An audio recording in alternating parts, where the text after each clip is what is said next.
ইট পাটকেল পর্ব ২ লিখেছেন সানজিদা বিনতে সোফি। বারান্দায় সোফায় আয়েশি ভঙ্গিতে মাথা পিছনের দিকে হেলিয়ে রেখেছে আসমিন। নূরের কোনো কথাই তার উপর প্রভাব ফেলতে পারেনি। সেসব নিয়ে মাথাও ঘামাচ্ছে না সে। তার বর্তমান মাথা ব্যথার নাম লারা। এই মেয়েটার একটা ব্যবস্থা করতে হবে। কয়েকদিনেই মাথা খেয়ে দিল। কয়েকটা বিশ্রী গালি দিয়ে মাথা সোজা করে বসলো সে। সামনে কাচুমাচু হয়ে সানভি দাঁড়িয়ে। কি বুঝে যে এই ছেলেটাকে নিজের বিয়ে করেছে আজও মাথায় আসে না তার। কি বলবে বলো, আসমিন বলল। আসমিনের গম্ভীর গলা শুনে শুকনো ঢোক গিলল সানভি। ভয়ে ভয়ে বলল, ম্যামকে খুঁজে পাওয়া যাচ্ছে না ছাড়। তড়াক করে বন্ধ চোখ খুলে ফেলল আসমিন। রক্তিম চোখে তাকাতেই কাঁপাকাঁপি শুরু হয়ে গেল সানভির। আসমিন নিজের ফোনে দৃষ্টি রেখে গম্ভীর গলায় বলল, নূর রুমেই আছে সানভি। অযথা আমার সময় নষ্ট না করে বাকি দিকটা সামলাও। আমি লারা ম্যামের কথা বলছি স্যার, সানভি বলল। সানভি তাড়াহুড়ো জবাব। বিরক্তিতে কপাল কুঁচকে গেল আসমিনের। তবে চেহারায় তার রেশমাত্র নেই। শান্ত ভঙ্গিতে শুভ্র পাঞ্জাবির পকেট থেকে রিভলভার বের করে শান্ত গলায় বলল, ওই মেয়েকে আরেকবার ম্যাম বললে এই রিভলভারের একটা গুলি তোমার নামে দান করে দিব। বুঝে শুনে কথা বলবে এরপর থেকে, ঠিক আছে? তাড়াতাড়ি মাথা নাড়িয়ে সম্মতি জানালো সানভি। যে লোক কোল্ড ড্রিঙ্ক খেতে খেতে ঠান্ডা মাথায় খুন করতে পারে তার দ্বারা সব কিছুই সম্ভব। প্রাণের নিশ্চয়তা থাকলে এই চাকরি সে কবেই ছেড়ে দিত। এসবে এমনভাবে জড়িয়ে গেছে যে চারদিকে শত্রুর অভাব নেই। আসমিনের ছায়া মাথা থেকে উঠতেই সে দুনিয়া ছেড়ে উঠে যাবে। লারাকে আমি সরিয়েছি, তাই চিন্তা বাদ দাও। আচ্ছা ঠিক আছে স্যার, তবে অভয় দিলে আরেকটা কথা বলতাম। আসমিন শান্ত চোখে তাকালো সানভির দিকে।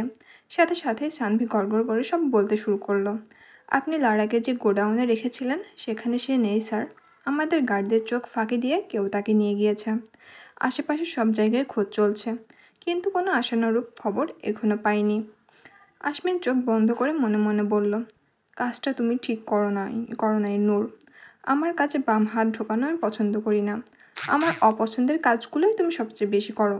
ফলাফল ভোগ করার জন্য তৈরি থাকো। চোখ বন্ধ রেখে সানভিকে বলল, এই মুহূর্তে শুধু আমার মায়ের কাছে এই খবরটা পৌঁছে দাও, বউ পালিয়েছে। আর অন্দরমহল খালি করে দাও। শুধু আমার কাছের মানুষগুলো ছাড়া আর কেউ যেন না থাকে। Okay sir. হন্তদন্ত পায়ে বেরিয়ে গেল সানভি। রাত ৩টায় আরামের ঘুম বাদ দিয়ে এসব করতে হচ্ছে। কালারফুল প্রজাপতির মতো সুন্দরী মেয়েরা এদিক সেদিক উড়ে বেড়াচ্ছে, অথচ তার সেদিকে নজর দেওয়ারও সময় নেই। এই জীবন রেখে কি হবে? এর চেয়ে সন্ন্যাসী হয়ে বনে জঙ্গলে ঘুরে বেড়ানো ঢের ভালো। ভোর রাতে মিসেস কামিনী চৌধুরীর বিলাপে ঘুম ভাঙল সবার।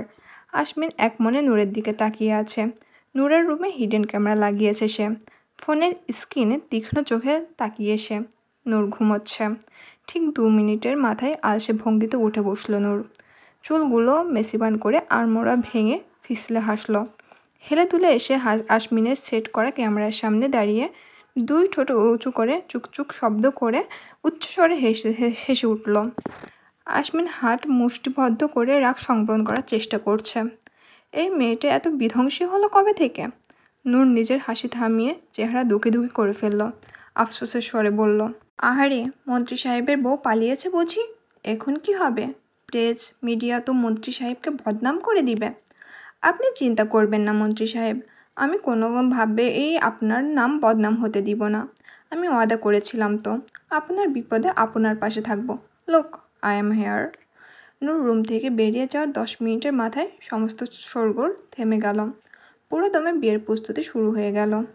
বিশাল বাগানের মধ্যে বরের গোসলের প্রস্তুতি চলছে। এক সাইডে নূরের ব্যান্ড একের পর এক গান পারফর্ম করে যাচ্ছে। আজকে নূর এখনও স্টেজে ওঠেনি। সে আসমিনের আসার অপেক্ষায় আছে। তার পারফরমেন্স শুরু হবে আসমিনের আসার পরপর। কয়েক মুহূর্ত পরে আসমিন উপস্থিত হলো বাগানে। শুভ্র পাঞ্জাবিতে রাজকুমারের মতো লাগছে তাকে। হলদেটে গায়ের সাথে পাঞ্জাবিটা অসাধারণভাবে মানিয়ে গিয়েছে। তার তীক্ষ্ণ দৃষ্টি নূরের দিকেই স্থির। নূর মাছি তাড়ানোর মতো হাত নাড়ালো। আসমিন বাঁকা হেসে গোসলের জন্য নির্ধারিত জায়গায় গিয়ে দাঁড়াতেই মহিলারা তাকে আবারও হলুদ মাখিয়ে দিল। স্টেজে তখন শুভবিবাহ গান বাজছে। আমজাদ চৌধুরী হাঁক ডাকে নূরকে বলল, এইদিকে আয় তো তেহজিব মা, আসমিনকে হলুদ লাগিয়ে দে। নূর শয়তানি হেসে হাত ভর্তি হলুদ নিয়ে গেল। নূরকে আসতে দেখে মহিলারা একপাশ হয়ে দাঁড়িয়ে গেল। আশমিন শান্ত চোখে নূরের দিকে তাকিয়ে। নূর আশমিনের মুখোমুখি দাঁড়িয়ে গুনগুন করে গান গাইতে লাগলো। আমার জায়গায় বসিয়েছ তুমি অন্য কাউকে, যেমন তোমার জায়গাও আমি তোমার জায়গাও দিয়ে দিব অন্য কাউকে। আশমিনের গায়ে হলুদ দেওয়া লাগিয়ে দিয়েই আশমিন নূরের হাত চেপে ধরল। হ্যাঁচকা টানে নূরকে ঘুরিয়ে নিল। সাথে সাথে আশমিনের বুকের সাথে নূরের পিঠ লেগে গেল। আশমিন হালকা নিচু হয়ে গুনগুন করে গাইল, তেরা মুচকরানা নাজরিউ লাগ জানা। নূরের গালে নিচের গাল ঘষে নিল। নূর বাঁকা হেসে সামনে বসে থাকা কামিনী চৌধুরীর দিকে তাকালো। সে কটমট করে তাদের দিকেই তাকিয়ে। লারাকে এখনও পাওয়া যায়নি। নূর তাদের আশ্বাস দিয়েছে সে সময় মতো লারাকে বধূবেশে উপস্থিত করবে। কামিনী চৌধুরী জানেন নূর নিজের কথা রাখবে, তবুও নিশ্চিন্ত হতে পারছেন না। আশমিনের মতিগতি তার ঠিক লাগছে না। ভালোই ভালোই বিয়েটা মিটে গেলেই হলো। আশমিন নিজের রুমে দাঁড়িয়ে বর বেশে যেন তাকে রাজার কোনো দেশের রাজা লাগছে। কিছু একটা ভেবে শয়তানি হাসি হেসে বলল, তোমার জীবনে কালবৈশাখী ঝড় তুলে দিব তেহজিব, ঠিক যেমন আজ আমার হৃদয়ে ঝড় উঠেছে। ঝড়ের তাণ্ডবে যেমন শুকনো ডাল ভেঙে পড়ে, ঠিক তোমাকেও সেভাবে ভেঙে গুঁড়িয়ে দিব। তবে তোমার মতো আমি একা ছাড়ব না তোমাকে, খুব যত্নে কুড়িয়ে নেব বাহুডোরে।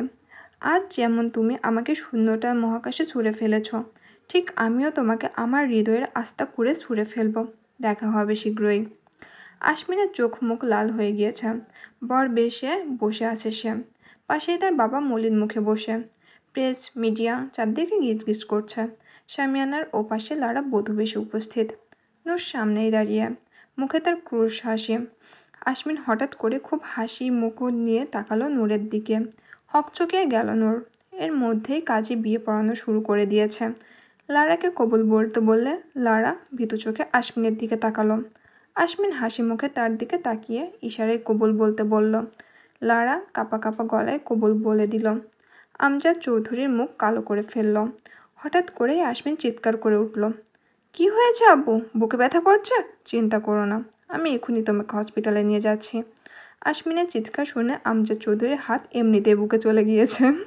সে এখন হতভম্ব চোখে আশমিনের দিকে তাকিয়ে। আশমিন ফিসফিস করে বলল, যদি চাও এই মেয়েকে বিয়ে করে সত্যি সত্যি তোমাকে হার্ট অ্যাটাক না দেয়, তাহলে আমার সাথে এই মুহূর্তে হসপিটালে চলো। আমজাদ চৌধুরী এবার সত্যি বুকের ব্যথা শুরু হয়ে গেল।